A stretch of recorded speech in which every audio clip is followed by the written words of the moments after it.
Μην κλείνετε τα μάτια σας. Η Ουκρανία χρειάζεται τη βοήθεια όλων μας. Ουκράινο Μπαζάγιου Βαμ Μύρου. Σας εύχομαι να βρεθεί μια βιώσιμη λύση για όλους σας, για όλους μας, σύντομα. Εύχομαι η Ουκρανία να βρει σύντομα λύσεις σε όλα τα προβλήματα και να γυρίσει στη γαλήνη και στην ειρήνη. Γιατί όταν έχει ειρήνη η Ουκρανία, έχει ειρήνη όλος ο κόσμος. Ουκράινο Μπαζάγιου Βαμ Μύρου. Εύχομαι στην Ουκρανία ειρήνη, αγάπη και άμεσα να βρεθεί μια ειρηνική λύση. Ουκράινο Μπαζάγιου Βαμ Μύρου. Φιλάκια πολλά. Σας εύχομαι να βρεθεί μια διέξοδος για την κρίσιμη κατάσταση μέσα από την καρδιά μου. Ουκράινο Μπαζάγιου Βαμ Μύρου. Ουκρανία, αδέλφια μας, αξίζεται ένα καλύτερο μέλλον. Ουκράινο Μπαζάγιου Βαμ Μύρου.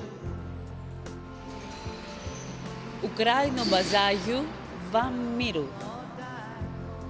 Ο λαός της Ουκρανίας έχει ανάγκη από ειρήνη. Το συντομότερο ειρήνη στην Ουκρανία, μέσα από την ψυχή μας. Εύχομαι ο Ουκρανικός λαός να βρει σύντομα την ισορροπία του. Ουκράινο Μπαζάγιου Βαμ Μύρου.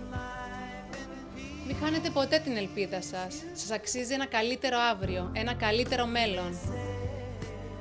Ουκράινο Μπαζάγιου Βαμ Μύρου. Це те, що відбувається на Україні протягом останніх тижнів, жодного не може залишити байдужим. З цього приводу відомі люди Греції надіслали відеозвернення до українського народу.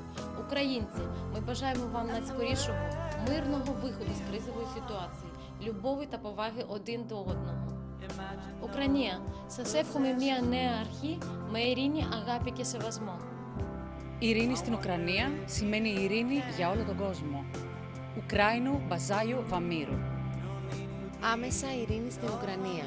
Ουκράινο Μπαζάγιου Βαμ Μύρου.